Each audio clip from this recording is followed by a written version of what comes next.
kasih di dalam Tuhan, mari kita bersama-sama bangkit berdiri.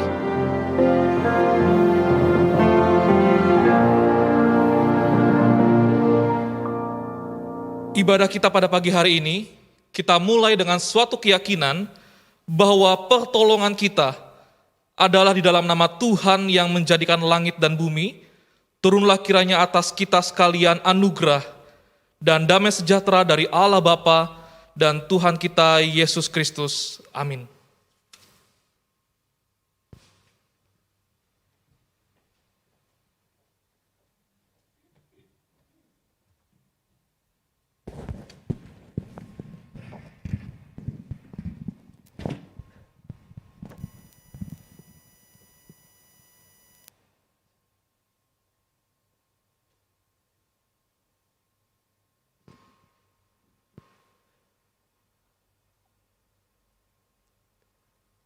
Ayat panggilan ibadah pada pagi hari ini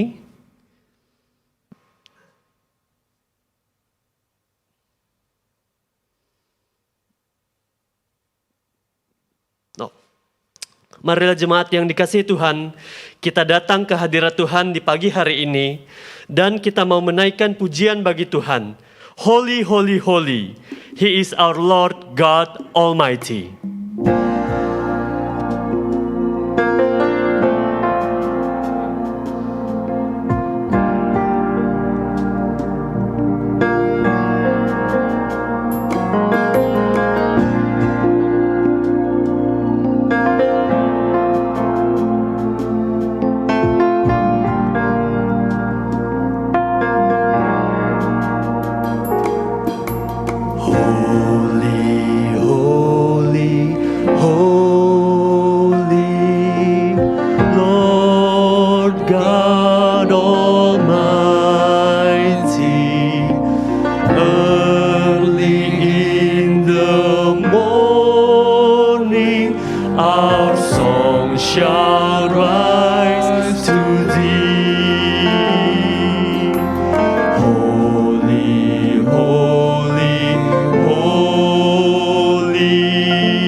Bahasa Indonesia, suci, suci, suci, suci, suci, suci, Tuhan Maha Kuasa, Dikau kami puji di pagi yang teduh, suci, suci, suci.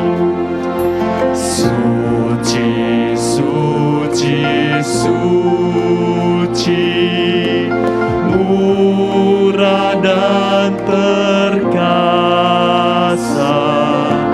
Allah Tritunggal,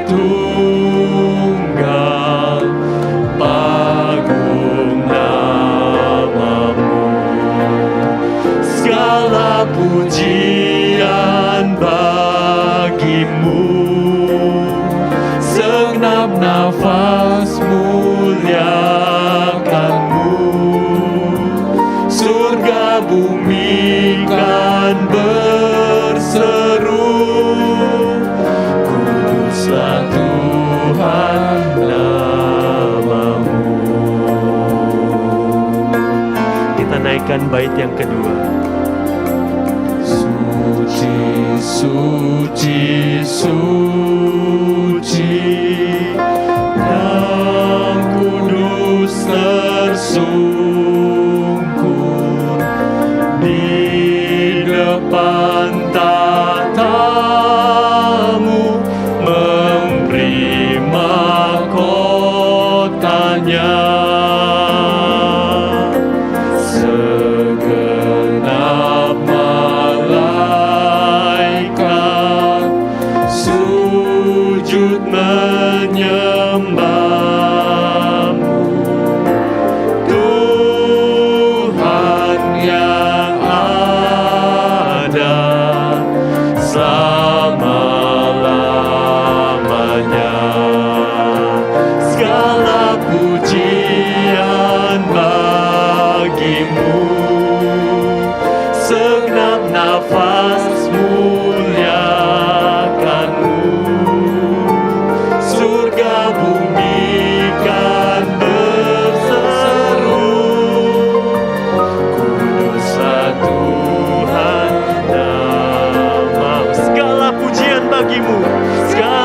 pujian bagimu. Segenap nafas muliakanmu. Surga bumi kan berseru, kuduslah Tuhan namamu. Segala pujian bagimu. Segenap nafas muliakanmu. Segenap nafas muliakanmu. Surga bumi akan berseru.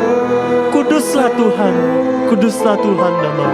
Kuduslah Tuhan namamu.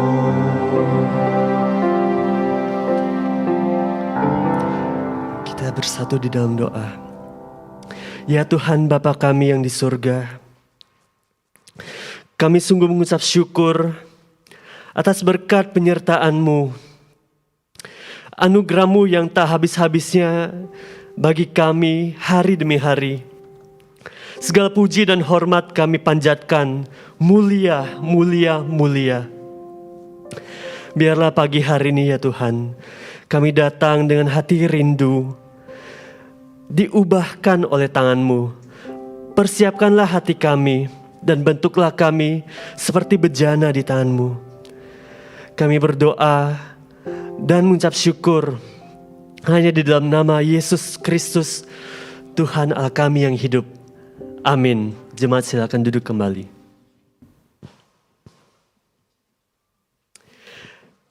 Hymn of the Month bulan ini terambil dari KPPK 174. Pandanglah pada Yesus. Sebuah himne yang begitu indah, begitu penuh dengan pengharapan, terutama untuk kita yang tidak luput dari dosa. Ketika kita merasa bahwa diri kita terseret badai kehidupan, ingatlah akan himne ini. Ketika kita tak tahu kemana kita harus melangkah, ingatlah akan nyanyian ini. Turn your eyes upon Jesus. Pandanglah pada Yesus. Jemaat sekalian, kita persiapkan hati kita. Kita naikkan pujian ini.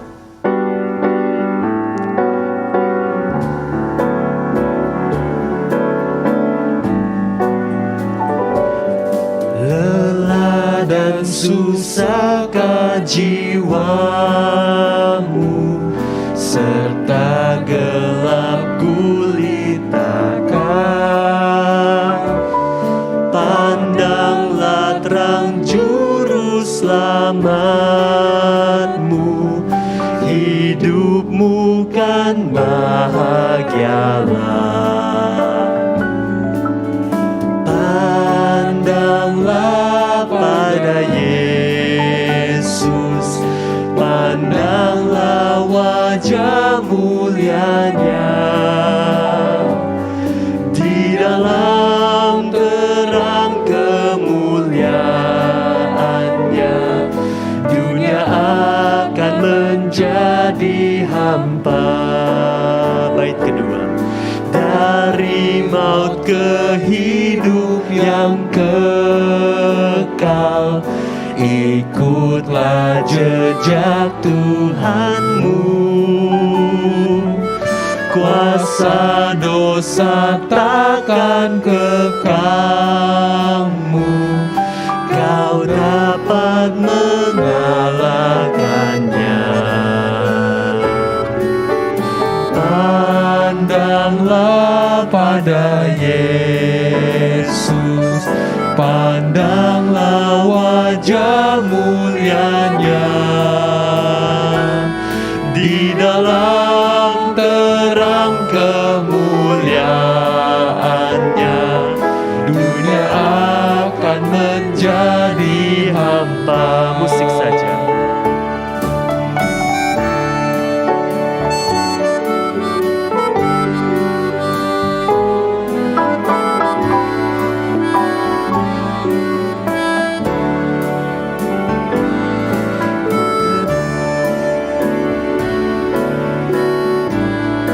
Bait yang ketiga. Janjinya tak pernah berubah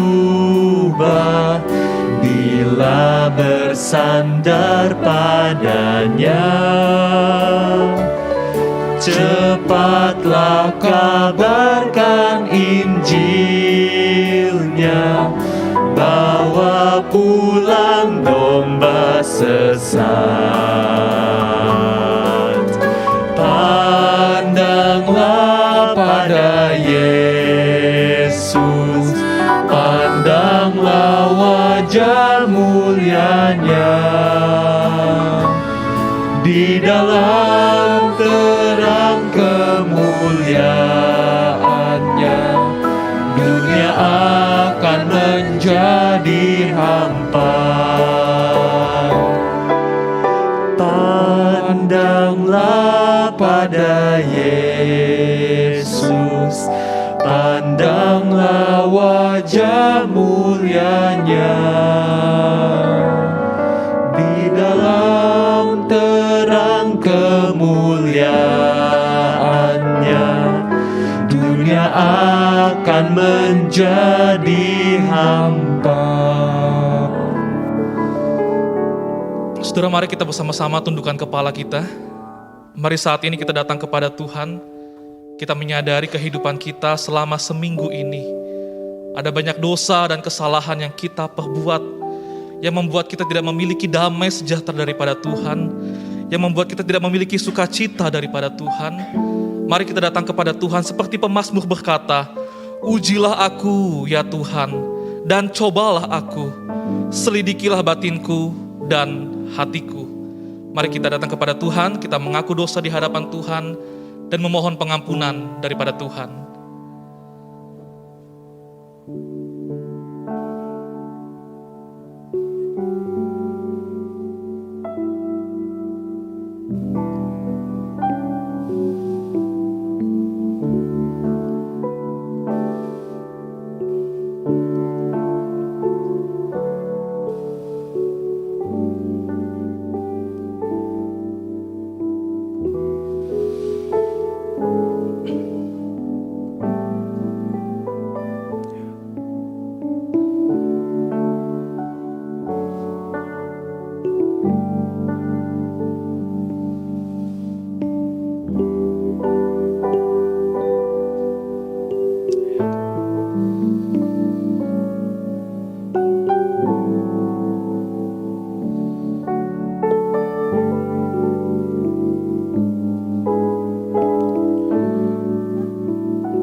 Ya Tuhan Bapa di surga,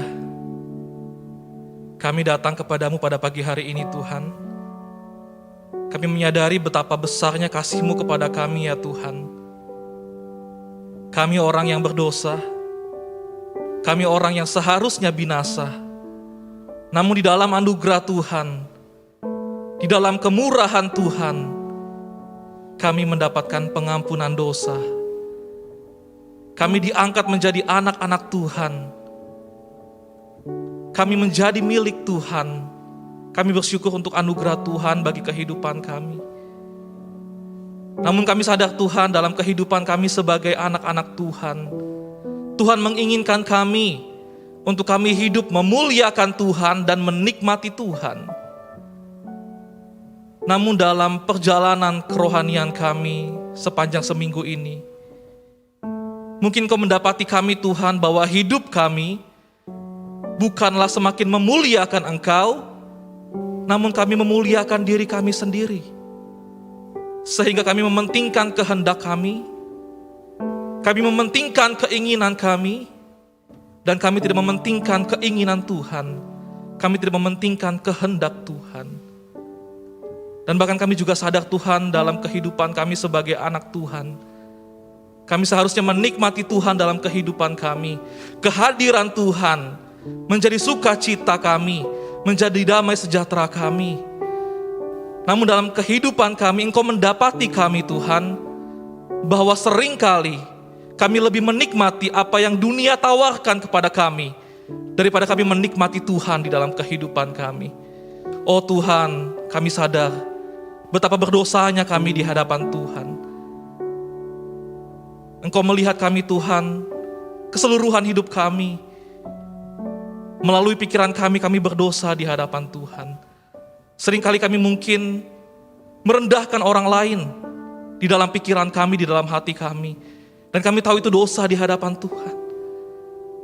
Dan mungkin melalui perkataan kami, tutur kata kami juga menyakiti orang lain. Menyakiti anggota keluarga kami. Ampuni kami ya Tuhan. Dan bahkan keinginan-keinginan hati kami, ada banyak yang bertentangan dengan keinginan Tuhan. Tuhan, kami akui semua di hadapan Tuhan. Dan kami percaya Tuhan, Engkau adalah Allah yang setia dan adil. Kami percaya setiap kami mengaku dosa di hadapan Tuhan, Engkau memberikan pengampunan kepada setiap kami. Tuhan, kami berterima kasih untuk pengampunan-Mu bagi setiap kami. Dan tolonglah kami ya Tuhan melalui Roh Kudus-Mu. Pimpin kami, mampukan kami. Untuk kami semakin hari, semakin hidup serupa dengan Kristus. Bukan semakin serupa dengan dunia ini. Tolong kami ya Tuhan, pimpin kami. Dengarlah doa pengakuan dosa kami Tuhan. Di dalam nama Tuhan Yesus, kami berdoa dan kami memohon. Amin.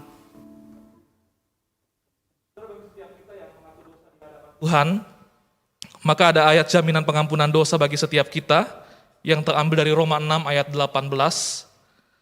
Kamu telah dimerdekakan dari dosa dan menjadi hamba kebenaran. Saudara, mari kita bersama-sama bangkit berdiri. Mari dengan umat percaya di segala abad dan di segala tempat, mari kita mengikrarkan pengakuan iman kita seturut pengakuan iman rasuli yang berkata demikian.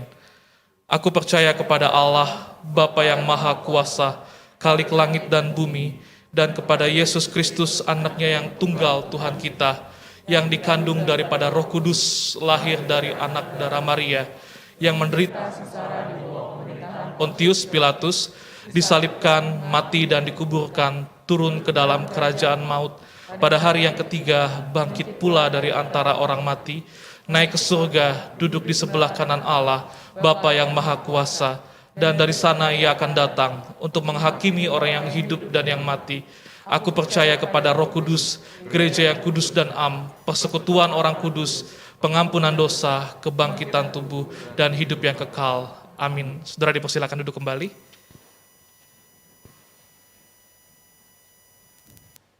Bukan dengan kuatku, namun karena Roh-Mu,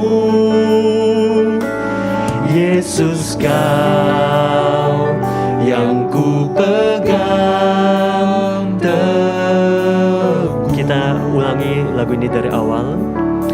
Ku rindu setiap waktu hidupi kebenaran-Mu. Jadikan lagu ini doa kita. Ku rindu setiap waktu hidupi kebenaran-Mu, bukan dengan kuatku, namun karena Roh-Mu, Yesus Kau yang ku pegang teguh.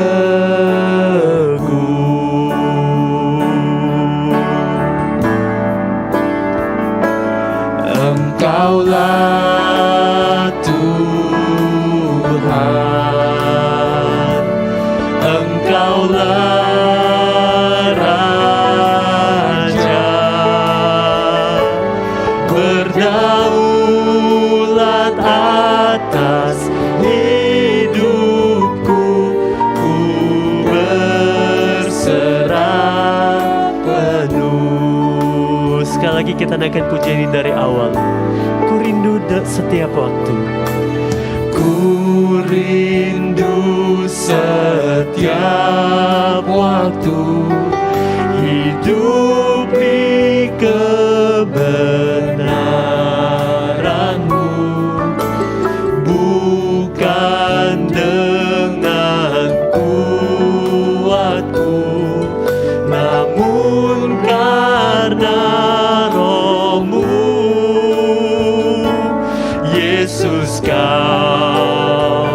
yang ku pegang teguh.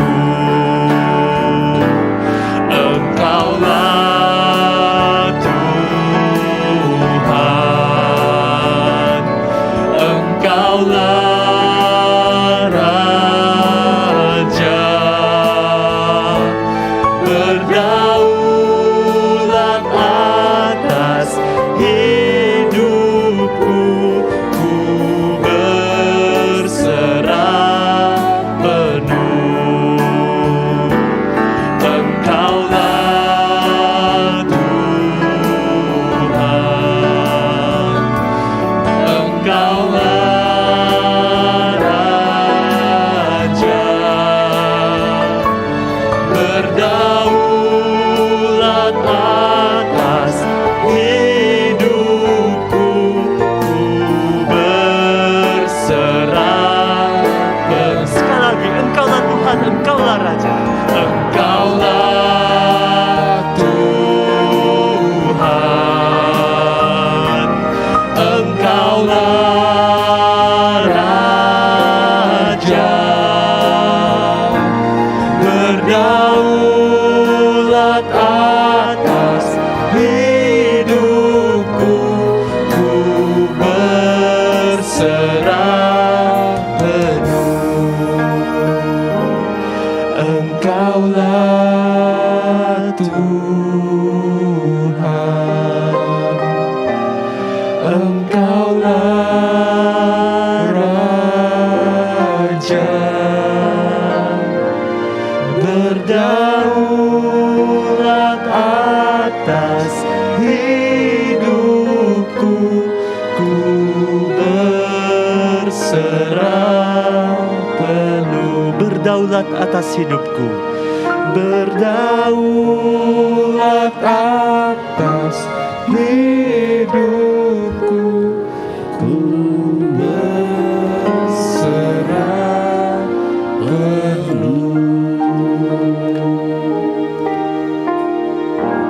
Kita berdoa bersama. Tuhan, hamba tidak tahu ketika Engkau mendengar kami menaikkan pujian yang baru saja kami naikkan. Ketika kami berkata Engkaulah Tuhan, Engkau adalah Raja kami. Dan kalau benar Engkau adalah Tuhan dan Engkau adalah Raja kami, maka Tuhan, Engkau berdaulat penuh atas hidup kami. Itu artinya Tuhan, Engkau bisa lakukan dan Engkau apapun dalam hidup kami, hanya Engkau yang boleh mengontrol, mengarahkan. Tuhan, berapa banyak dalam hidup kami Tuhan, kami menyebut diri sebagai anak-anak Tuhan, tetapi kami masih hanya mengikuti kedagingan kami, mengikuti dorongan hati kami, mengikuti kemauan kami. Hamba sungguh berdoa Tuhan menolong melalui puji-pujian rohani, melalui firman Tuhan, melalui perenungan firman Tuhan. Tolong ingatkan kami, tolong teguhkan kami, tolong arahkan kami terus menerus. Bahwa hidup kami saat ini bukannya hidup kami lagi, melainkan Kristus yang hidup di dalam kami. Dan kalau Kristus hidup di dalam kami, maka Tuhan, seharusnya pikiran kami, seharusnya perkataan kami, seharusnya tingkah laku kami, hidup kami hanya terkontrol, hanya diarahkan, diatur oleh Engkau. Karena itu hamba sungguh berdoa, tolong kami terus dari waktu ke waktu, dari minggu ke minggu, terus arahkan kami agar sungguh Engkau menjadi Raja dan Tuhan kami. Engkau sungguh mengontrol kami secara total. Karena Engkau berdaulat penuh atas kami. Dan hamba sungguh berdoa biarlah firman yang akan kami renungkan saat ini kembali Tuhan boleh mengkonfirmasi, meneguhkan kami. Sehingga arah hidup kami hanya menjadi arah yang sesuai dengan kehendak Tuhan. Sesuai dengan keinginan Tuhan. Hamba sungguh berdoa berkati setiap kami. Setiap kami yang ada di gerejamu ini, di ruang ibadah ini, Roh Kudusmu boleh bekerja dengan leluasa. Setiap jemaat yang ada di rumah, di dalam nama Tuhan Yesus, hamba berdoa Roh Kudus bekerja juga dengan luar biasa. Dan Tuhan taruh firman-Mu, firman yang hidup itu di dalam bibir mulut hamba-Mu, sehingga hanya kuasa Tuhan, hanya hadirat Tuhan yang boleh dinyatakan. Berkatilah Tuhan, berkatilah saat ini. Hanya di dalam nama Tuhan Yesus kami sungguh berdoa, kami sungguh memohon kepada Engkau. Amin. Jemaat yang dikasihi Tuhan, saudara, hari ini kita akan kembali melanjutkan pembahasan kita berkaitan dengan khotbah di bukit, saudara, dan kita sampai di dalam Matius pasal yang kelima ayat yang ketujuh. Ini adalah ucapan bahagia yang kelima, Matius pasal yang kelima ayat yang ketujuh, saya akan bacakan demikian bunyi firman Tuhan. Berbahagialah orang yang murah hatinya, karena mereka akan beroleh kemurahan. Berbahagialah orang yang murah hatinya, karena mereka akan beroleh kemurahan. Saudara, kalau saudara ingat di dalam awal daripada ucapan bahagia ini, saudara, maka saya memberikan penegasan bahwa ketika bicara ucapan bahagia, saudara, ini bicara mengenai satu, saya berikan gambaran seperti Notre Dame Church yang tahun 2019 yang lalu kebakaran, dan kemudian gereja yang agung, gereja yang begitu luar biasa itu kemudian menjadi gereja yang kebakaran, dan kemudian renovasi, kemudian rekonstruksi yang harus dilakukan. Saudara, itu menjadi satu bagian yang sangat panjang dan sangat mahal. Nah, saudara, saya percaya hidup kita sebagai anak-anak Tuhan, ketika kita ditebus oleh Tuhan, kita juga mengalami rekonstruksi. Sebagai anak Tuhan, ketika kita menjadi orang percaya, kenapa kita masih ada dalam dunia? Jawabannya, dosa menghanguskan, menghancurkan hidup kita. Sehingga darah Kristus menjadi darah yang merubah hidup saudara. Menjadi Kristen bukan sekedar kita masuk surga, karena kenyataannya kita belum sampai ke sana. Kita masih ada dalam dunia. Menjadi Kristen berbicara mengenai kita dipugar kembali, kita direkonstruksi kembali, kita direnovasi kembali, kita diperbarui kembali, sehingga hidup kita menjadi hidup yang agung, hidup kita menjadi hidup yang mulia, hidup kita menjadi hidup yang memancarkan Kristus tersebut. Nah, saudara, dalam konteks itulah kita melihat berbicara mengenai kalimat-kalimat ucapan bahagia. Dan kalimat pada hari ini adalah berbicara mengenai murah hati, bicara mengenai belas kasihan, bicara mengenai mercy.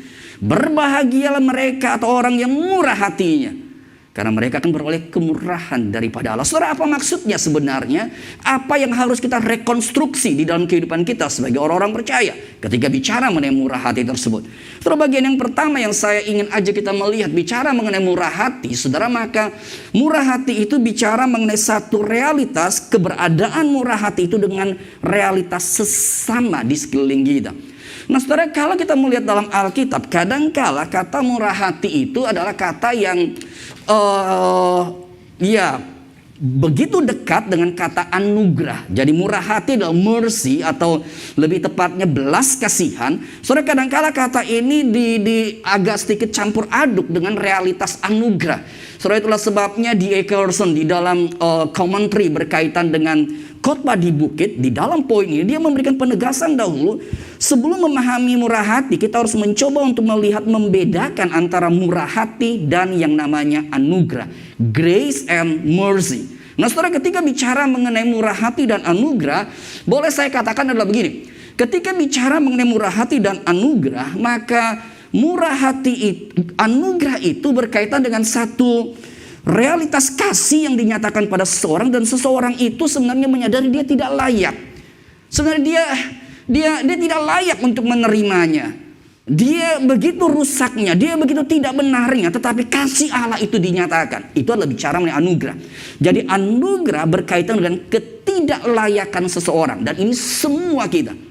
Kadang-kala kita berpikir kita layak mendapat sesuatu, kita layak diperlakukan sesuatu. Nah, saudara, bicara mengenai anugerah, bicara mengenai satu kondisi kita nggak layak sama sekali. Jadi kasih berkaitan dengan ketidaklayakan. Tapi bicara mengenai mercy, bicara mengenai belas kasihan, ini bicara mengenai realitas kasih dikaitkan dengan kondisi yang penuh penderitaan, kondisi yang penuh kesulitan, kondisi yang penuh tidak berdaya, di mana kasih itu kemudian dinyatakan. Saudara, sehingga bagi saya ketika bicara mengenai perbedaan ini, boleh kita katakan begini. Ketika bicara mengenai anugerah, saudara, maka Ini kita berkaitan dengan objek yang tidak layak. Dan umumnya kata anugerah, maka kita melihat ini hanya unsur vertikal.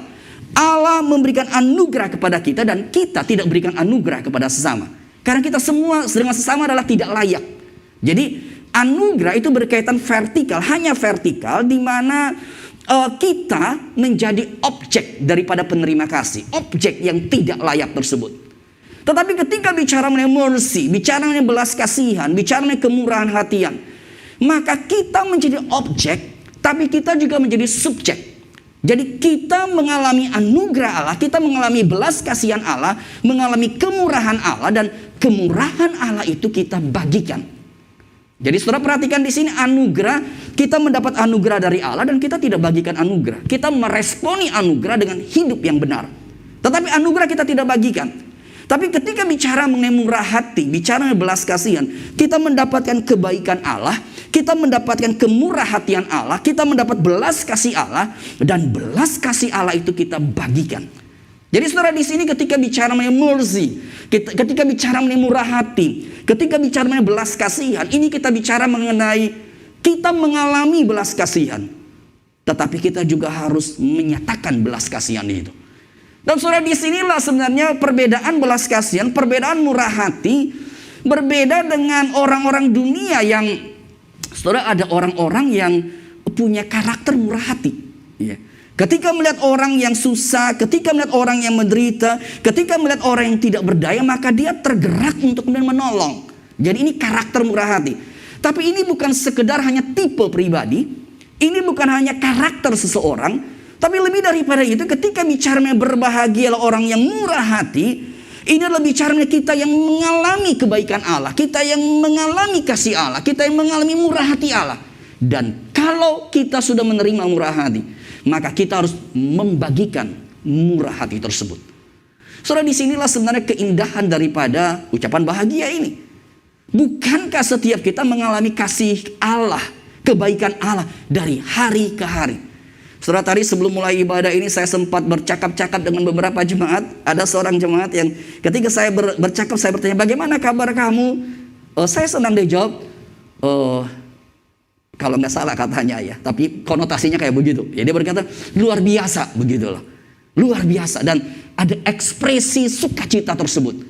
Saudara, kadang-kala kata luar biasa, kita biasa kata, bagaimana kabarmu? Orang Kristen berkata, luar biasa. Kita exciting, Tuhan baik. Tapi ingat, Tuhan baik bukan hanya berhenti engkau jawab luar biasa. Tuhan baik kalau engkau mengalami kebaikan Tuhan, engkau menjadi objek daripada luar biasa itu. Maka luar biasa itu harus kemudian engkau bagikan.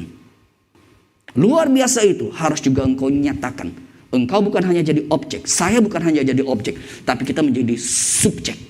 Nah saudara, ketika berbicara menjadi subjek inilah, maka kita melihat di sinilah kebahagiaan daripada orang yang murah hati. Dan ketika bicara menjadi subjek, saudara, maka saya percaya kehidupan Kristus menjadi satu keteladanan daripada belas kasihan tersebut. Saudara, dan ayat yang saya catat di situ Matius 9:36, menurut saya satu ayat yang menggambarkan seperti apa belas kasihan. Kalau kita membaca ayat-ayat sebelumnya, dikatakan Yesus berjalan berkeliling dari kota ke kota, dari desa ke desa, dan berinteraksi dengan manusia yang ada. Alkitab berkata, melihat orang banyak itu, tergeraklah hati Yesus oleh belas kasihan kepada mereka, karena mereka lelah dan terlantar seperti domba yang tidak bergembala. Saudara, beberapa tahun yang lampau ketika membaca ayat ini, saudara, ayat ini tuh begitu menjadi ayat yang sangat menyadarkan saya. Menyadarkan dalam pengertian apa? Ketika saya berjumpa dengan manusia, berjumpa dengan orang sekeliling, apa yang saya lihat? Saudara, dan disinilah menurut saya, setiap kali membaca ayat ini saya diingatkan, dan saudara, hal yang saya ingin tegaskan di sini. Ketika Yesus melihat orang banyak itu, Alkitab berkata Yesus melihat mereka lelah dan terlantar seperti domba yang tidak bergembala. Setiap kali Yesus melihat manusia, Setiap kali Yesus berjumpa dengan manusia, yang Yesus lihat adalah orang-orang ini adalah orang yang membutuhkan uluran tangan kasih. The mercy of God itu selalu manusia butuhkan. Nah saudara, inilah yang menjadi sebenarnya mata Kristus. Inilah yang sebenarnya menjadi mata yang harusnya saudara dan saya kemudian miliki. Ketika berinteraksi dengan manusia, saudara, dan ketika mencoba memikirkan realitas manusia, saudara, maka saya dapati itu betul sekali, ya. Saudara, tidak ada satu manusia pun yang bisa lepas daripada 3 kategori ini. Tidak ada satu manusia pun yang bisa lepas. Manusia punya kebutuhan akan jasmani secara fisikal. Mungkin kehidupan finansial dia untuk mencapai rencana masa depan, ataupun mungkin berkaitan dengan limitasi fisik. Ketika kita menjadi tua, atau tidak hanya tua, manusia berhadapan dengan sakit penyakit, sehingga orang yang berhadapan dengan sakit penyakit secara fisikal, orang berhadapan dengan masalah finansial, mereka butuh lawatan Tuhan, butuh belas kasihan. Saudara, kalau mereka finansial cukup oke, fisikal cukup baik, maka dia tidak bisa lepas daripada kebutuhan emosional. Berapa banyak orang secara ekonomi baik, tetapi dalam relasi suami istri, relasi dengan sesama, relasi dengan teman bisnis, barangkali relasi dengan saudara, banyak orang yang mengalami luka-luka batin, mengalami sakit hati di dalam hidup dia. Nggak bisa lepas.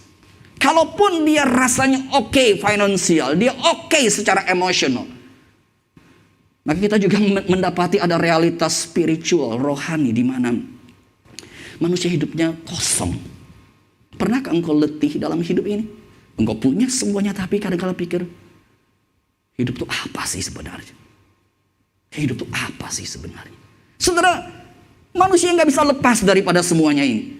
Dan mestinya inilah yang menjadi mata dan kepekaan yang harusnya kemudian kita miliki. Ini yang ketika bicara mengenai berbahagialah yang murah hati, yang kita direkonstruksi kembali. Ini panggilan kita. Apakah engkau hanya lihat, wih, dia kaya loh. Wih, dia hebat loh. Wih, dia sukses loh. Saudara, mungkin tampakkan orang itu dia kaya, dia hebat, dia sukses, dia berhasil. Tapi saudara, saya rasa kita harus melatih mata kita, melatih kepekaan untuk Tuhan. Berikan saya mata Kristus untuk melihat dia. Sehingga ketika saya punya mata Tuhan, di situ saya bisa menjadi satu tangan Tuhan. Saya bisa menjadi wujud sentuhan daripada divine mercy. Setelah ketika membaca ayat ini dan memberikan judul ayat ini, saya memberikan judul Touches of Divine Mercy. Satu sentuhan belas kasihan ilahi. Sentuhan tangan Allah. Ketika tangan Allah menyentuh setiap manusia, di situ manusia akan mengalami kehangatan kasih dan kebangunan rohani dalam hidupnya. Dan inilah panggilan saudara dan saya. Inilah apa yang Tuhan kemudian inginkan di dalam hidup kita. Dan kalau kita perhatikan kembali di dalam ayat tadi, saudara, maka ayat tadi adalah ayat yang kemudian berbicara mengenai Yesus melihat mereka letih dan tergeraklah hati Yesus oleh belas kasihan. Mata yang tajam memandang kebutuhan manusia. Mata yang peka terhadap kebutuhan manusia. Itu membuat hati Kristus kemudian tergerak. Dan disinilah sumber daripada belas kasihan. Sumber daripada murah hati. Kemurahan hati yang hanya terjadi dengan sesungguhnya kalau itu keluar daripada hati yang melihat kebutuhan manusia, hati yang mengalami cinta Tuhan, dan hati yang kemudian terekspresi di situ. Saudara, kalau kita melihat hidup Yesus, saudara akan mendapati setiap jejak hidup Yesus adalah jejak-jejak yang penuh dengan belas kasihan tersebut. Yesus ketika orang lapar, Yesus tergerak hatinya. Ketika Maria Marta mengalami kedukaan karena Lazarus kokoh mereka meninggal, Yesus menangis. Ketika ada orang buta, ketika ada perempuan berzina yang mau dirajam seperti itu, Yesus tergerak hati. Hati Yesus adalah hati yang kemudian benar-benar Terekspresi itu di dalam kehidupan. Terekspresi itu dalam satu tindakan nyata. Saudara, bagian yang pertama daripada realitas ini, saya ingin coba kita berpikir, seberapa banyak hidup saudara dan saya seperti gambar hidup Kristus. Seberapa banyak gitu loh. Atau jangan-jangan menurut saya hidup kita, saya mendapati hidup manusia kerap kali menjadi hidup yang kita mungkin hanya cuek dan masa bodoh. Kita apatis dengan dunia sekeliling. Atau bahkan mungkin kita memikirkan diri sendiri. Boro-boro pikir orang lain musuh. Diri sendiri aja udah setengah mati. Atau lebih cilaka lagi, kita hanya memikirkan benefit kita. Hanya memikirkan keuntungan kita. Di mana hati yang belas kasihan? Saudara, ketika Yesus berkata berbahagialah orang yang murah hatinya, Yesus kembali menekankan ini identitas hidup saudara dan saya. Saudara dan saya tidak dipanggil hidup hanya untuk menikmati dunia. Dunia perlu kita nikmati. Kita tidak meninggalkan dunia. Kita tidak alergi dengan kenikmatan. Tapi kalau kenikmatan hanya memuaskan diri, problem. Engkau tidak menjadi orang Kristen yang sesungguhnya.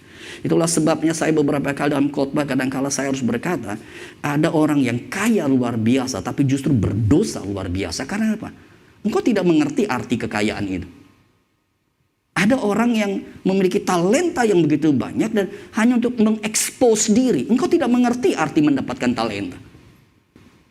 Ada orang yang mendapatkan begitu banyak kebaikan Allah dan berkata seperti itu, luar biasa. Saya berkata, luar biasamu keliru. Karena luar biasamu hanya untuk memuaskan dirimu. Luar biasa hidup saudara dan saya. Luar biasa yang harus kemudian menjadi subjek daripada kemurah hatian. Daripada belas kasihan. Lihatlah orang sekeliling dan mintalah mata Tuhan. Mintalah kepekaan Tuhan. Lihat orang sekeliling dan bertanya, Tuhan, apa yang Tuhan mau? Apa yang Tuhan inginkan? Saudara, saya biasa di dalam hidup saya ketika berinteraksi dengan banyak orang. Ada satu kalimat yang saya selalu katakan di dalam hati saya. Boleh dapat kembali ke slide? Ada satu kalimat yang kerap kali dalam berinteraksi saya berkata seperti ini dalam hati. Ketika ngobrol dengan seorang, Tuhan, berikan kepekaan kepada saya. Saya mesti ngomong apa sih Tuhan? Saya mesti respons apa sih? Saya mesti lakukan apa? Saudara, dan harus saya katakan saya sangat surprise. Saudara, kadang-kala ada orang berkata, Musotomi, lu fasilitasi, lu kayaknya pintar ngomong. Ya oke, mungkin saya ada sedikit fasilitas, tapi ini bukan karena fasilitas saya, no. Ini bukan pintar ngomong saya, no. Tapi tahukah saudara, dalam setiap komunikasi, dalam setiap diskusi, bahkan dalam setiap pembicaraan, bahkan kerap kali khotbah seperti saya dalam sambil ngomong dalam hati, Tuhan tolong saya, Tuhan tolong saya, Tuhan tolong saya. Dan saudara, ketika merenungi sampai bagian ini, saya ingat 1 minggu terakhir baru saya lewatin dari Senin sampai hari Minggu ini. Saya berjumpa dengan beberapa orang, berjumpa dengan beberapa jemaat, saya menelpon beberapa orang, beberapa jemaat, dan saya masih ingat kembali. Ya, bagian khotbah ini baru saya finalisasi 1-2 hari terakhir. Berarti artinya hari-hari sebelumnya saya belum finalisasi semuanya. Dan saya ingat kembali, iya ya, saya ngalamin hal yang sama, betul. Ketika berinteraksi dengan seseorang, ketika ngobrol dengan seseorang, ketika mengcounseling seseorang, atau bahkan saya surprise beberapa waktu lalu ada kesempatan informal, ngobrol informal begitu loh. Tapi dalam ngobrol informal itu, saya langsung Tuhan pengen saya ngomong apa ya? Berikan kepekaan kepada saya, Tuhan. Apa yang harus saya sampaikan? Apa yang harus saya lakukan? Saudara, mungkin betul saya belum bisa lakukan. Saya tidak bisa menyelesaikan masalah dia. Tapi setidaknya ada kalimat-kalimat Tuhan yang menunjukkan kalimat belas kasihan. Kalimat yang menguatkan. Saudara, dan saya berharap ini yang terjadi dalam hidup kita. Saudara, jangan berpikir saudara tidak fasih lidah. Saudara tidak belajar teologi. Ini bukan urusan belajar teologi. Ini bukan urusan fasih lidah. Tapi kalau Tuhan bersama engkau, maka kata Tuhan, suara Tuhan, firman Tuhan akan disalurkan, dinyatakan melalui bibir mulutmu. Saudara, karena itu upayakan berelasi dengan orang. Engkau berelasi dan bertanya, Tuhan, berikan kepekaan, Tuhan mau apa? Tuhan ingin apa? Saudara, ini adalah hal yang pertama. Hal yang kedua, ada 2 poin yang saya ingin kita pikirkan bersama adalah bicara mengenai murah hati tadi berkaitan dengan sesama secara global. Hal yang kedua, tidak bisa tidak bicara yang murah hati itu bicara mengenai kemurahan hatian dengan musuh. Atau barangkali belum musuh, tapi orang yang tidak kita suka. Orang yang tidak kita suka. Saudara, ketika bicara mengenai murah hati, saudara, maka salah satu gambaran Kristus yang mewakili atau salah satu perumpamaan Kristus, contoh Kristus yang mewakili kisah murah hati, ya, dan kisah itu banyak dilukis oleh para pelukis. Salah satu yang terkenal kisah itu adalah kisah dilukis oleh Van Gogh, yaitu kisah mengenai orang Samaria yang baik hati. Saudara, kita tahu Lukas pasal 10 ayat 25 dan seterusnya ayat 37 bicara mengenai orang Samaria yang baik hati. Dikatakan satu ketika ada seorang yang berjalan dari Yerusalem menuju ke Yeriko, dan di dalam perjalanan itu kemudian dirampok, ya. Dia dipukul, dia dianiaya, dan dia tergeletak. Dia kondisi sekarat. Dan kisah ini menjadi menarik karena apa? Kemudian Yesus berkata, ketika orang ini sekarat, lalu ada seseorang yang melewati. Yesus berkata, lalu kemudian berjalanlah pendeta Tommy Elim, MDiv, MASFL, melewati orang itu. Dan ketika pendeta Tommy melewati orang itu, apa yang dilakukan pendeta Tommy? Pendeta Tommy cuma lewat. Dia ngomong, gue mesti mimpin KG begitulah jadinya. Pendeta Tommy cuma lewat. Yesus berkata, ada imam yang lewat. Siapa itu imam? Pendeta. Siapa itu imam? Hamba Tuhan.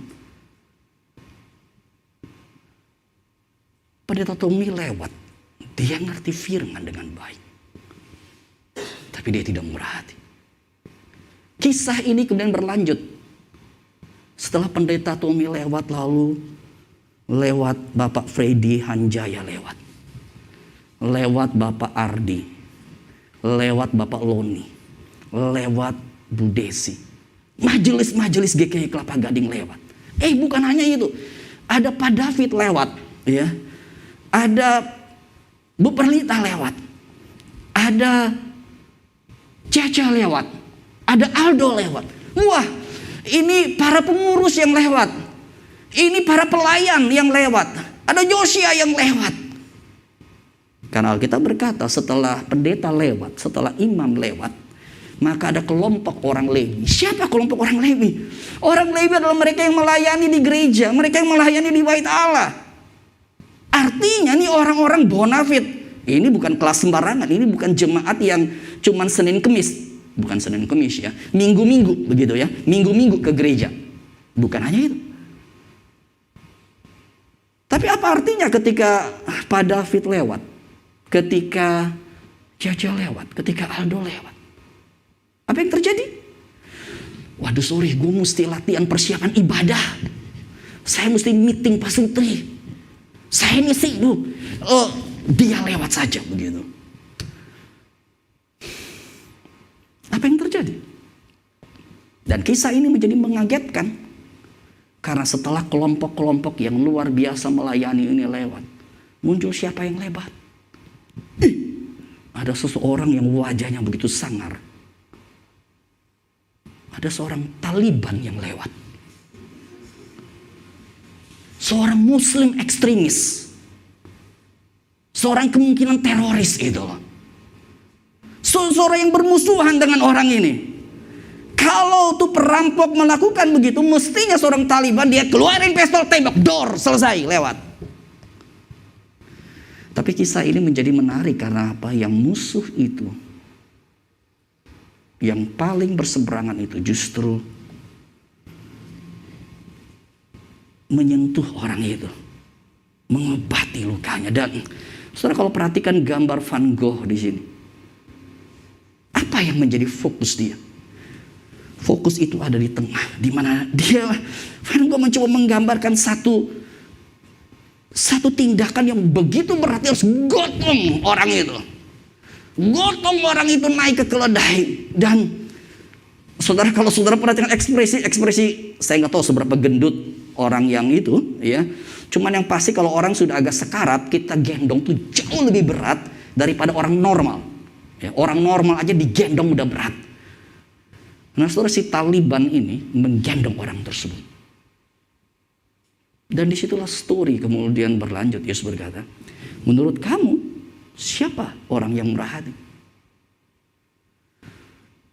Saudara, ingat baik-baik, kisah orang Samaria yang baik hati adalah satu kisah yang mengingatkan. Yesus berkata, jangan kau pikir aku menghendaki persembahanmu, aku menghendaki pelayananmu.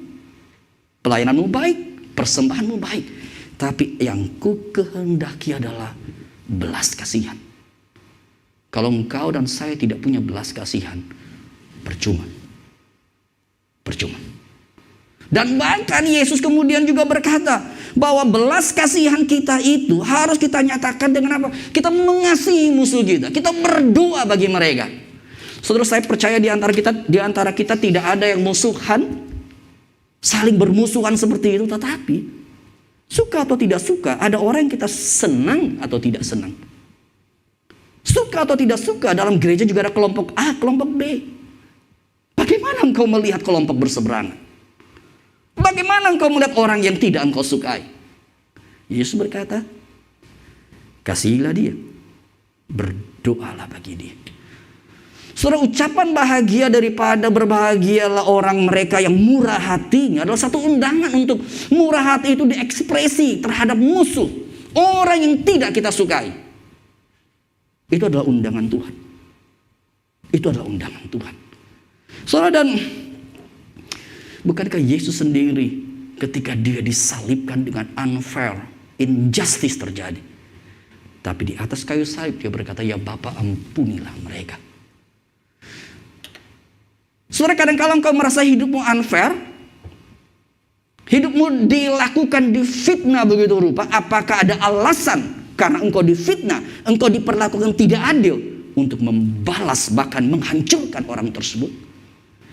Satu-satunya pribadi yang 100% tidak bersalah, tapi mengalami konspirasi, mengalami pelecehan, mengalami satu kehancuran yang luar biasa adalah Yesus. Tapi Yesus di atas kayu salib dia berkata, ya Bapa, ampunilah mereka, sebab mereka tidak tahu apa yang mereka perbuat. Saudara, mungkin saudara berkata, aduh Pak Tommy, ini kan Yesus, kan saya belum jadi seperti Yesus. Betul, tidak mudah. Tapi pertanyaannya, proses itu kita jalani atau tidak? Dan saya juga harus katakan, Alkitab juga mencatat, kalau saudara ingat di dalam kisah daripada Stefanus, saudara, Stefanus juga kemudian menyatakan kalimat yang mirip dengan Kristus. Stefanus berkata, Tuhan, janganlah tanggungkan dosa ini kepada mereka. Saudara, gambar yang saya ambil ini adalah gambar daripada Rembrandt, ya. Ketika Rembrandt bicara mengenai kisah Stefanus. Nah, kalau saudara perhatikan, saudara, Rembrandt itu saya selalu katakan pelukis itu seperti pengkhotbah. Kalau pengkhotbah, saya khotbah secara verbal, pelukis itu khotbah secara lukisan. Dan kalau kita pelajari lukisan-lukisan pelukis seperti Rembrandt, Van Gogh tadi, lukisan mereka tuh luar biasa. Kalau kita lihat pada lukisan Rembrandt ini, saudara, maka kelihatan sekali pola yang Rembrandt coba untuk gambarkan adalah satu pola yang bersifat pola diagonal. Jadi kalau kita boleh membagi lukisan ini, kita boleh bagi begini. Ada sisi gelapnya, ada sisi terangnya. Ya, dan kita tahu bersama, di dalam terang itu memang ada fokus ketika Stefanus dirajam, di highlight begitu rupa. Tapi sisi yang sama, terang itu melihat wajah Stefanus yang sedang melihat cahaya ilahi. Dia dirajam, tapi dia berkata, Tuhan, jangan tanggungkan dosa ini kepada mereka. Apa yang menjadi kekuatan kita? Bisa mengampuni musuh, bisa mendoakan musuh. Ketika kita melihat cahaya ilahi, di situ kemudian mengalami kekuatan. Bukan karena kita, bukan karena tampang saudara dan saya baik, bukan. tapi karena kuasa Tuhan. Karena kuasa Tuhan. Apakah engkau sulit mengampuni suami istrimu? Atau mertuamu, menantumu? Atau teman-temanmu, teman gerejamu? Kalau engkau sulit, pandanglah kepada dia. Dan lihatlah cahaya ilahi tersebut. Saudara, lukisan Rembrandt ini ketika saya mencoba mempelajari, saudara, menarik sekali. Saudara, Rembrandt itu sebenarnya ketika melukis, dia bicara mengenai ada 22 orang di situ. Dipotong Stefanus, maka ada 21 orang. Maka 21 orang itu dibagi dalam dua kategori besar. Kategori pertama adalah eksekutor, mereka yang merajam. Ada kurang lebih 5 orang di situ. Tapi menarik sekali, ada banyak orang yang lain, 16 orang yang lain. Dia nggak rajam secara langsung, tapi indirectly. Dia cuman menonton, dia cuman mengamati, dia cuman memantau. Nah saudara, dan kalau kita pelajari lukisan ini, di dalam pengamat yang banyak itu ada beberapa kategori. Ya, ada kategori pemimpin politik, ada kategori pemimpin agama, dan ada orang-orang yang kita tidak terlalu tahu atau orang-orang biasa. Saudara, menarik sekali. Ini kelompok-kelompok yang ada. Mereka tidak merajam. Mereka bisa cuci tangan. Bukan saya. Tetapi mereka ada dalam story tersebut. Bukan story belas kasihan. Tapi story merajam. Story itu ada. Saya tidak langsung. Saudara, dan ini yang saya temukan dalam kehidupan, berinteraksi dengan banyak orang, bahkan dalam gereja. Ada banyak orang yang luar biasa gitu. Dia tidak involved directly. Dia seperti pengamat. Ada eksekutor yang melakukan. Tetapi eksekutor itu hanya pion-pion dia untuk melakukan semua hal itu. Saudara, dan menarik daripada lukisan Rembrandt ini adalah selalu kebanyakan saya nggak tahu kebanyakan atau enggak, tetapi cukup banyak ya ketika saya melihat lukisan Rembrandt, selalu ada yang namanya self-portrait, gambaran diri sendiri. Kalau saudara lihat ke gambar ini, maka ada 22 orang, tadi saya katakan, Rembrandt itu juga melukis dirinya menjadi part of the story. Nah, gambar Rembrandt itu ada di sini dia. Itu wajah Rembrandt. Boleh di zoom ke PowerPoint-nya saja. Jadi hanya nongol kepalanya doang, tapi dia dekat dengan Stefanus, dia ngelihat. Saudara, gambar self-portrait ini menjadi gambar yang baik karena Rembrandt itu mengidentifikasi, kalau saya ada zaman itu, saya tuh memang saya nggak langsung eksekutor, tapi saya pengamat. Kebanyakan kita begitu. Kebanyakan kita begitu. Kita tidak menunjukkan belas kasihan, tapi kita menunjukkan kebencian, kemarahan, dan melakukan tindakan-tindakan yang menghajar orang lain, mematikan karakter orang lain. Bahkan di dalam gereja. Bahkan di dalam gereja. Bagian akhir daripada kisah ini. Selalu dalam kisah daripada Stefanus ada tokoh yang lain. Pertanyaan saya adalah, kalau saudara perhatikan gambar ini, di manakah Saulus? Saudara yang di sini mungkin lihat nggak terlalu clear ya. Tapi kalau yang di rumah boleh sedikit mendekatkan kepada layar TV, tidak perlu menjamah, tidak perlu memegang layar TV-nya, saudara lihat saja ya. Saudara lihat saja, kira-kira menurut saudara di manakah Saulus? Saudara, Saulus atau Paulus itu, dia ada di agak atas tengah. Dia lagi duduk di situ. Tapi yang menariknya di dalam gambar Rembrandt, semua orang, matanya, kepalanya, tindakannya terfokus kepada Stefanus yang dirajam. Tapi hanya 2 orang, yaitu Stefanus, dia lihat kepada cahaya ilahi, dan Saulus yang dia setuju. Tapi ketika dia setuju tersebut, dia kaget melihat cahaya ilahi dan dia memandang cahaya ilahi. Saudara, Kadangkala kita sudah terlanjur ikut dalam eksekutor atau pengamat. Saulus adalah pengamat. Tapi ketika dia berjumpa cahaya ilahi, dia bertobat. Dia memandang kepada cahaya ilahi. Saudara, kadangkala dalam hidup ini kita mungkin jadi eksekutor atau pengamat. Tapi kalau engkau berhadapan dengan hal yang kau tahu tidak benar dan Tuhan menegur, engkau dan saya harus bertobat seperti Saulus. Kadangkala hidup kita salah, betul, tetapi kita harus bertobat. Saudara, dan menarik sekali kisah seperti ini, skisme atau kelompok seperti ini, itu tuh kerap kali terjadi. Kerap kali terjadi. Saudara, dan itu dalam sejarah gereja juga sudah dicatat seperti itu. Boleh next slide? Ini kelihatannya tidak jalan.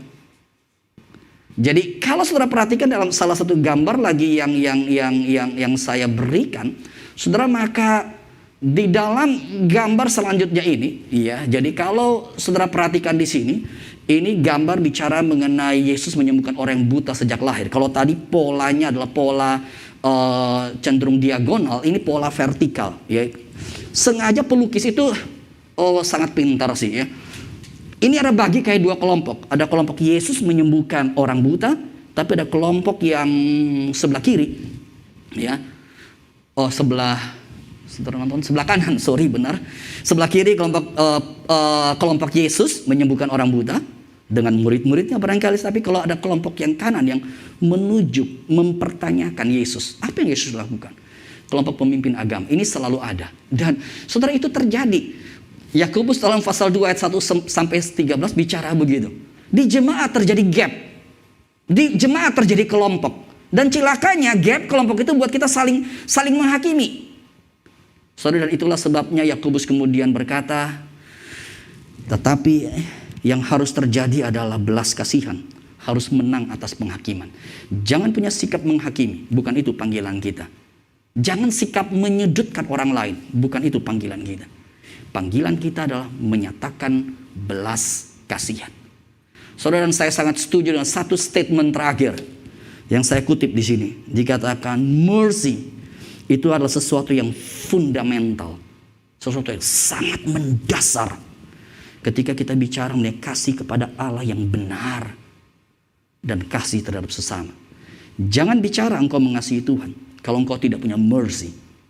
Jangan bicara mengenai mengasihi Tuhan kalau hidupmu hanya dipenuhi oleh kebencian, ketidaksukaan. Itu ada betul, tapi biarlah seperti Saulus melihat kepada cahaya ilahi. Saulus menjadi Paulus. Ini yang harus terjadi. Saudara, saya akan mengakhiri khotbah ini dengan satu latihan rohani. Sekali lagi, kerap kali kita mendengar khotbah, kita tersentuh, kita terinspirasi, teriluminasi. Tapi kerap kali dengar khotbah seperti ini yang mungkin menurutmu baik, hanya bertahan 1-2 jam. Setelah itu pulang lupa lagi. Apalagi setelah siang lunch yang enak begitu, karena keenakan lunchnya saudara udah lupa khotbah pasti. Saudara, sehingga yang saya sangat berharap khususnya di Jemaat Kelapa Gading dan khususnya saudara yang juga mungkin ikuti secara online dari gereja manapun, saudara, saya sangat berharap lakukan latihan rohani 1 bulan ke depan. Saudara, kita akan melakukan satu latihan rohani yang saya sebut latihan rohani mengenai sentuhan kasih ilahi. Sentuhan kasih ilahi. Jadi saudara, dalam satu bulan ke depan, ya, dalam 1 bulan ke depan, setiap minggu, saudara, saya minta saudara melakukan berkaitan dengan sesama. Berkaitan dengan sesama itu bisa suami, istrimu, anakmu, teman kerjamu, teman gerejamu, siapapun juga itu. Berkaitan dengan sesama. Saudara, setiap 1 minggu, saudara coba pikirkan tindakan kebajikan apa. Tindakan kasih apa yang bisa saya lakukan. Macam-macam. Kalau saudara menjadi suami yang gak pernah cuci piring barangkali. Ya, tapi jangan cuci piring lagi. Udah ketahuan sih begitu, disuruh pendeta Tommy begitu ya. Sekali-sekali bantu istrimu mencuci piring. Istri yang jarang pijit suami barangkali, ya coba pijit. Mungkin. Anak yang kerjaan mungkin teriak mami makan melulu, saudara coba pikir, oke mami saya bantuin masak dah. Atau kalau ada rantangan datang bantu ngambilin deh. bantu cuci rantangan lah begitu, atau apapun itu, atau dalam tempat pekerjaan kalian. Coba pikirkan satu kebajikan, perbuatan kebajikan kepada siapapun, apapun, sederhana pun itu bernilai. Pikirkan, lakukan setiap minggu satu jenis kebajikan yang bisa kita lakukan. Baik suami, baik istri, baik anak, semua kita lakukan itu. Dan saudara, kita tidak hanya melakukan kebajikan, karena sambil saudara melakukan kebajikan tersebut, maka saya minta saudara sambil mendoakan, ya, sambil mendoakan. Ya, jadi boleh ke poin 1B. Jadi poin 1B adalah saudara lakukan kebajikan. Poin 1A, poin 1B adalah saudara mendoakan sambil lakukan doa singkat. Boleh dapat ditampilkan di sini. Saya nggak tahu kalau online kelihatan, yang di sini mungkin nggak muncul. Ya, jadi lakukan doa yang singkat. Doa yang singkat adalah begini. Sambil melakukan, saudara katakan dalam hati aja, Tuhan, aku mau menjadi alat kasih Tuhan. Ya, aku mau menjadi alat kasih Tuhan. Saya ingin menjadi alat kasih. Jadi saudara lakukan sesuatu, tapi doa dalam. Jadi ini bukan hanya lakukan kebajikan biasa, tapi saudara lakukan, Tuhan, saya mau menjadi alat kasih. Saya tidak hanya lakukan, tapi ini wujud kasih saya kepada Engkau. Saya mau mengasihi Engkau. Jadi itu hal yang pertama. Setiap minggu lakukan tindakan kebajikan, dan sambil melakukan, saudara katakan, aku mau menjadi alat kasih-Mu. Itu hal yang pertama. Ada A dan B. Tapi setiap minggu ada hal yang kedua. Hal yang kedua, saya percaya kita nggak punya musuh, tapi mungkin kita punya orang yang kita nggak suka. Ingat orang itu, dan dalam satu minggu, setiap minggu, minimal satu atau beberapa kali, sebisa mungkin, ingat dia dan saudara doakan dia. Bahkan memberkati dia. Setiap minggu sampai 1 bulan. Sampai 1 bulan. Saudara, mari kita belajar mendoakan orang yang tidak kita sukai. Kalau mungkin saudara kesel dengan anggota keluargamu, entah suamimu, istrimu, mertua atau menantu, atau tetangga, atau saudara barangkali, ya saudara doakan dia. Atau mungkin di gereja. Saudara, kita tidak bisa menghindari, dan ini justru proses pembentukan Tuhan. Kalau di gereja saudara ada orang yang saudara tidak suka, mungkin bukan kelompokmu, saudara harus mendoakan dia. 1 bulan ini, saya sangat berharap ini menjadi perjalanan rohani kita. Yang pertama, lakukan kebajikan dan doakan. Saya lakukan ini karena kasih kepada Tuhan. Hal yang kedua, doakan dan berkati. Bukan hanya doakan, berkati orang yang kamu tidak suka. Saudara, saya berharap kita sungguh melakukan, kita mendoakan, memberkati orang lain dan orang yang tidak kita suka. Sekali lagi saya garis bawahi, orang yang tidak kita suka. Saudara ingin bertumbuh menjadi seperti Kristus? Lakukan ini. Jalankan ini. Dan saya percaya inilah kerinduan kita. Adapun hidupku kini, seperti Paulus katakan, bukan aku lagi, tapi Kristus. Kristus. Tuhan memberkati setiap saudara, dan di dalam setiap minggu, di dalam warta latihan rohani kami akan terus ingatkan. Setiap minggu kita upaya untuk kemudian melakukan mercy ini. Dan disitulah kita sentuhan daripada divine touch itu akan terjadi di tengah-tengah hidup kita. Tuhan memberkati setiap kita berdoa. Tuhan, hamba sungguh bersyukur untuk apa yang boleh Tuhan nyatakan di tengah-tengah kami. Dan Tuhan, ampuni kami. Karena mungkin hidup kami cuek. Kami tidak memikirkan siapapun. Kami hanya pikirkan diri sendiri. Atau bahkan hidup kami penuh dengan ketidaksukaan dengan beberapa orang, beberapa kelompok tertentu. Tuhan, hamba berdoa. 1 bulan ke depan Roh Kudus terus berkarya kepada setiap jemaat-Mu. Kami sungguh belajar menyatakan kebajikan. Dan kami belajar mendoakan, bahkan memberkati orang yang tidak kami suka. Tuhan, kami tahu tidak mudah, tapi kalau Tuhan bisa mengubah Saulus menjadi Paulus, maka kami merindukan Tuhan ubah kami. Cahaya kemuliaan Tuhan yang memancar dalam hidup kami dan yang mengubah hidup kami. Hamba sungguh berdoa Tuhan, berkati setiap jemaat-Mu. Hamba tahu tidak mudah dan iblis kerap kali membawa kami melupakan semuanya. Tapi hamba berdoa 1 bulan ke depan menjadi satu perjalanan rohani yang sungguh. Kami boleh semakin serupa Kristus. Berkatilah Tuhan, berkatilah. Hanya di dalam nama Tuhan Yesus kami berdoa. Amin.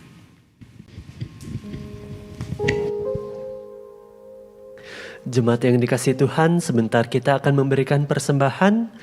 Di slide nanti akan ditampilkan barcode yang bisa jemaat sekalian scan untuk memberikan persembahan melalui via transfer dari scan QR code.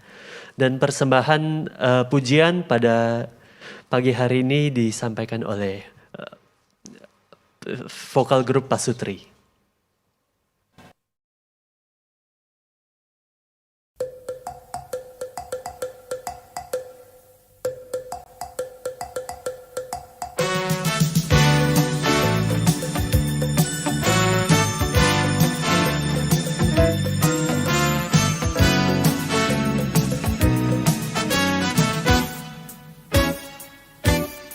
Jalan hidup orang benar diterangi oleh cahaya firman Tuhan.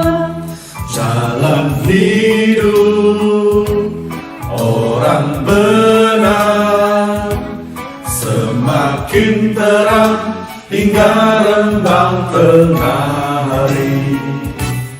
Apabila ia jatuh, tidak lari biarkan sampai tergeletak.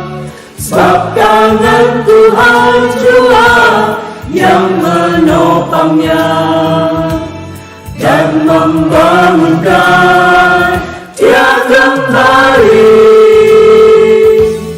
Jalan hidup orang benar diterangi oleh cahaya firman Tuhan.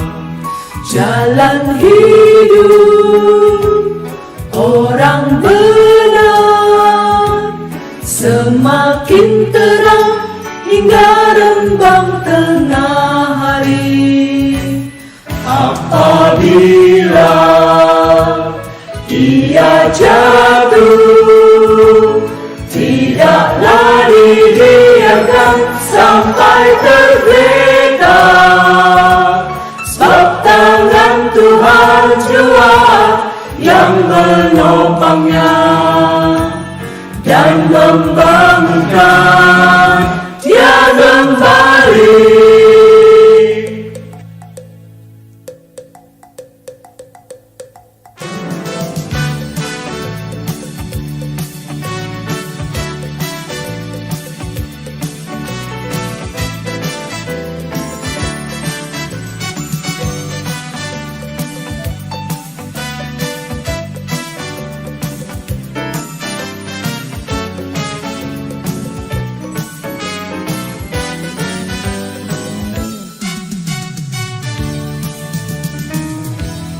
Jalan hidup orang benar diterangi oleh cahaya firman Tuhan.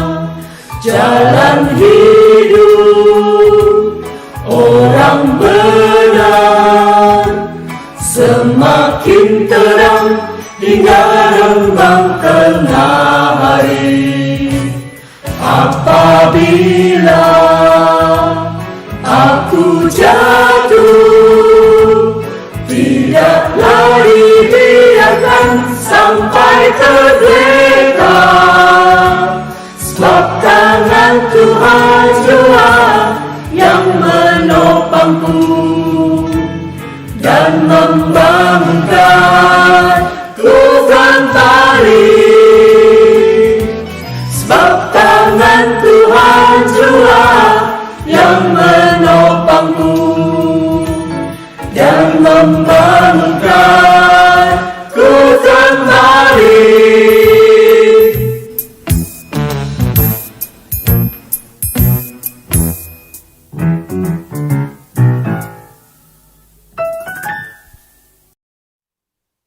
Ya, mari jemaat kita bersatu di dalam doa.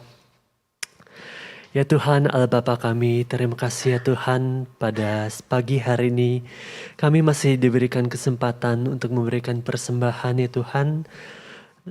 Sebagian dari apa yang ada pada kami ya Tuhan, apa yang telah Kau berkati, apa yang telah Kau berikan kepada kami ya Tuhan. Kiranya Kau tolong pakai ya Tuhan persembahan kami ini, jadikan untuk perluasan kerajaan-Mu ya Tuhan di tempat ini. Di dalam nama-Mu kami berdoa dan ucap syukur. Amin.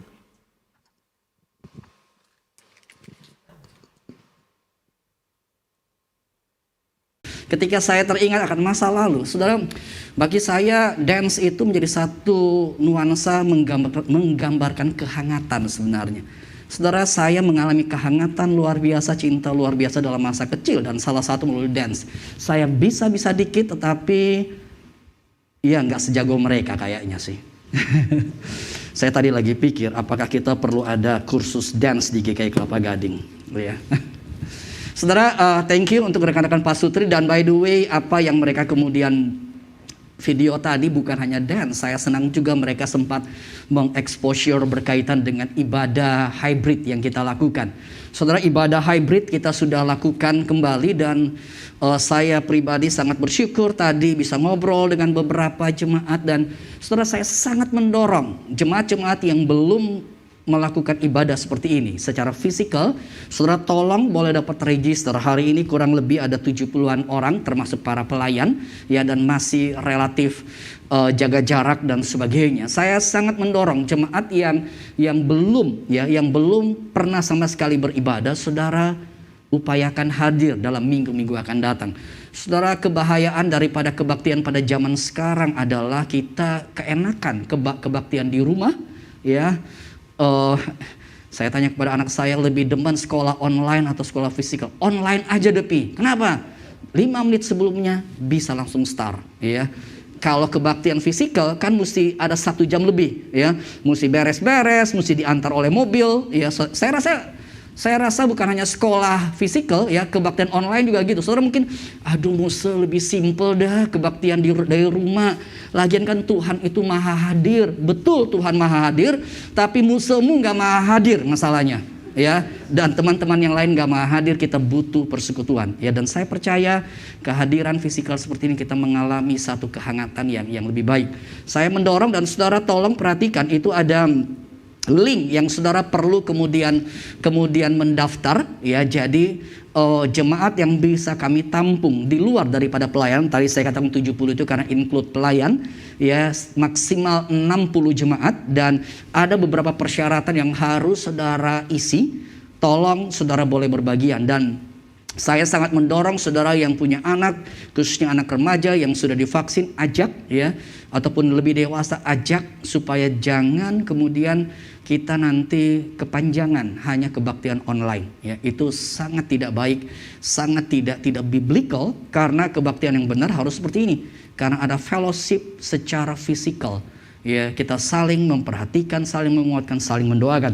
Tuhan memberkati setiap saudara, dan di dalam kebaktian daripada hybrid tersebut, saudara tolong kemudian dapat meregister. Saudara, kemudian hari Rabu akan datang KG kita akan lakukan bersama saudara, dan saudara boleh join bersama melalui link yang ada, dan itu adalah sesi interaktif. Tentu saja saudara boleh bertanya berkaitan dengan khotbah hari ini, dan juga mungkin ada hal-hal yang lain kalau saudara ingin tanyakan, itu menjadi satu kesempatan.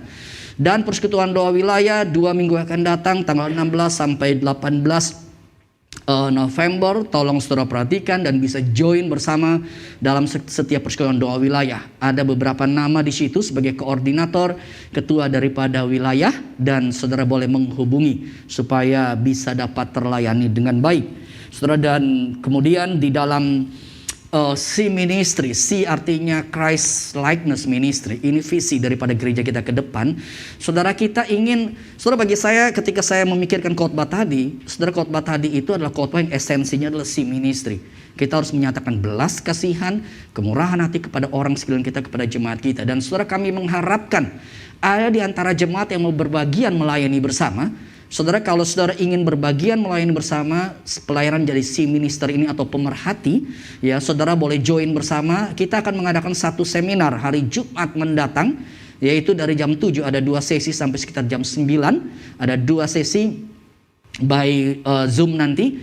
Saudara, dan pendeta Iis Deborah ya akan memimpin sesi ini dengan tema pemulihan diri. Jadi kita harus masuk dalam proses pemulihan dulu sebelum kita kemudian melayani. Saudara, ini pelayanan yang baik. Saya pernah ikut seminar daripada Bu Iis dan baik ya. Saya merekomendasikan mari kita join bersama, dan saya juga akan hadir. Kita boleh berbenah diri sebelum kemudian melayani. Dan sekali lagi si ministry ini terbuka bagi saudara yang ingin melayani menjadi pemerhati di dalam ke depan. Ya, kita akan ke depan itu akan ada C movement ya, Christ likeness movement, dan itulah pelayanan ini kita sebut C ministry akan kita lakukan bersama. Dan karena itu kami berharap jemaat boleh berbagian. Saudara, jangan khawatir saya nggak fasilida dan sebagainya. Seperti tadi saya katakan, yang penting adalah hati yang mau untuk menyatakan tangan kasih Tuhan, dan percayalah Tuhan akan melengkapi. Percayalah Tuhan akan melengkapi. Saudara boleh kontak ke gereja atau kepada Contoh Theo untuk kalau mau, atau Penatua Tintin untuk yang mau berbagian bersama dan pelayanan si ministry tersebut. Kemudian Coram Deo, saudara, ini menjadi sesi terakhir daripada, boleh saya katakan, gambaran besar berkaitan spirituality. Ya, ini satu project yang 1,5 tahun yang lalu ya kita sudah mulai, dan kita sampai pada bagian akhir ini. Luar biasa Tuhan memimpin. Saudara boleh hadir, boleh join bersama dalam Coram Deo yang akan kita lakukan 2 Sabtu akan datang. 2 Sabtu akan datang. Beberapa activity rutin ya, seperti sekolah minggu sore ini, saudara boleh hadir bersama. Kemudian juga Kaleb hari Selasanya, orang tua kita boleh join bersama. Komisi wanita ada hari Jumat, mereka juga akan fellowship. Dan juga untuk Yes dengan KP ya, ini berkaitan dengan 7 dosa maut. Saudara juga anak-anak pemuda boleh join bersama. Dan komisi remaja, mereka juga akan ada persekutuan khusus, ada ibadah SMP dan SMA. Dan saudara, kita juga bersuka cita ya, bersuka cita untuk ini cucu dari Ibu Lydia ya. Jadi Widya dan Wempi, mereka dikaruniakan Tuhan dengan seorang putri, Wilono Kanelit Simarmata ya. Memang nama anak-anak sekarang luar biasa ya, luar biasa nama anak-anak sekarang. Saudara, tapi saya sangat bersuka cita bersama Wempi dan Widya ya. Saya masih ingat di dalam masa virus Delta kemarin, mereka begitu khawatir, mereka harus ke Bandung kemudian balik lagi, dan mendoakan mendampingi mereka. Luar biasa Tuhan memberkati keluarga ini. Tuhan berkati Wempi, Tuhan berkati Widya, dan juga keluarga Pak Bambang, Bu Lydia. Tuhan memberkati seluruh keluarga. Dan saudara, hari ini saya sangat bersuka cita saudara-saudara semua boleh hadir, dan khususnya saya bersuka cita kembali banyak anak-anak remaja yang tadi mereka melayani jadi usher, dan mereka di belakang sana sound system multimedia luar biasa. Saudara, saya tergerak hari ini, saya ingin mendoakan khusus untuk anak remaja ya. Sebelum kita akhiri kebaktian hari ini, saya ingin minta semua anak remaja boleh maju ke depan ya, boleh maju ke depan, tetap jaga jarak. Silakan yang melayani ataupun yang duduk di sini ya, ataupun yang ada di sini, siapapun silakan boleh segera cepat anak-anak coba berdiri, tetap jaga jarak ya. Video boleh tetap shoot ke mereka ya. Ayo buruan, yuk cepetan, yuk kita berikan aplaus untuk anak-anak kita ya. Tetap jaga jarak ya. Semua lancang kanan, gerak. Biasa kalau zaman saya lancang kanan sih begitu ya. Oke, agak di sini, yang agak di tengah juga boleh ya. Oke, boleh kamera, boleh shoot ke mereka biar jemaat juga bisa ngelihat ya. Oke, yang usia bukan usia remaja tapi masih berjiwa remaja nggak usah ikut ya, saudara di tempat saja ya. Saudara, kita bersyukur untuk anak-anak kita ya, ini anak-anak kita ya. Kita bersyukur mereka boleh melayani, mereka juga boleh bersama kemudian ada di tempat ini ya. Kita bersyukur untuk semua anugerah Tuhan ya. Saudara, kita bangkit berdiri bersama, kita akan mendoakan anak-anak ini dan kemudian kita akan menerima berkat Tuhan. Bapa di dalam surga, hamba sungguh bersyukur untuk setiap anak-anak remaja yang boleh melayani pada hari ini, baik sebagai usher, mereka juga di dalam sound system multimedia, dan setiap anak-anak remaja yang boleh bersama beribadah. Hamba berdoa memberkati mereka yang ada saat ini maupun mereka yang di rumah. Hamba berdoa memberkati setiap anak-anak remaja, baik yang di sini maupun yang di rumah. Tuhan memberkati masa remaja mereka, sehingga di masa remaja kami tahu tidak gampang, tapi Tuhan tolong jaga, Tuhan pelihara mereka, sehingga mereka jangan sampai kemudian dipengaruhi oleh segala hal dunia yang tidak baik. Entah dalam game yang mereka kerap kali dalam masa online begitu bermain sana sini, ataupun dalam relasi dengan teman-teman yang lain, baik secara virtual ataupun dengan teman-teman secara fisikal. Hamba berdoa, lindungi, jaga anak-anak remaja ini, dan hamba memberkati mereka satu persatu untuk masa depan mereka. Tuhan tolong sehingga anak-anak remaja ini boleh menjadi anak remaja yang dipakai oleh Tuhan. Berkatilah Tuhan, berkati. Hamba juga berdoa memberkati orang tua yang kerap kali sulit Tuhan di dalam masa-masa menemani mereka, mengerti mereka, memahami mereka. Hamba berdoa memberkati para orang tua, para ayah, para ibu. Tuhan tambahkan hikmat, tambahkan kesabaran, tambahkan kekuatan dalam mendidik, mengarahkan anak-anak. Hamba juga berdoa memberkati para orang tua. Berkatilah Tuhan, berkati seluruh anak remaja, setiap orang tua, mereka yang ada di sini maupun yang ada di rumah. Tuhan berkati, Tuhan menyertai. Dengarlah doa kami, dan berkatilah seluruh jemaat dalam pergumulan apapun. Cinta kasih Tuhan, Tuhan selalu nyatakan. Dengarlah doa kami, hanya dalam nama Tuhan Yesus kami berdoa. Amin. Dengan tetap berdiri kita naikkan doksologi. Anak remaja boleh balik badan saja, mengarahkan ke sini, nggak usah kembali ya. Kita naikkan pujian doksologi. Puji Allah Bapa Putra, puji Allah Roh Kudus, ketiganya yang esa. Pohon selamat, sumber berkah.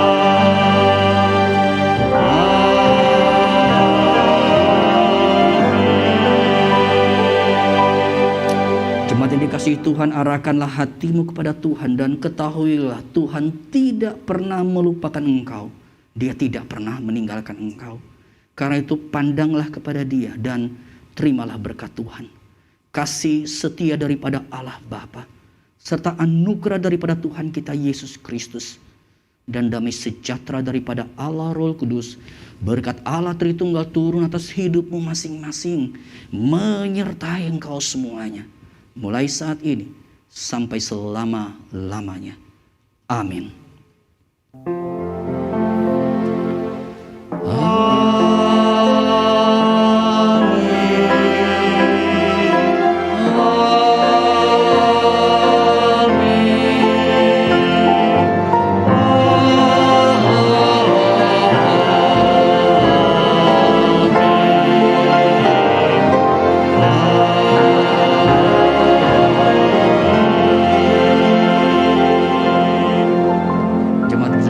Doa teduh dan Tuhan memberkati.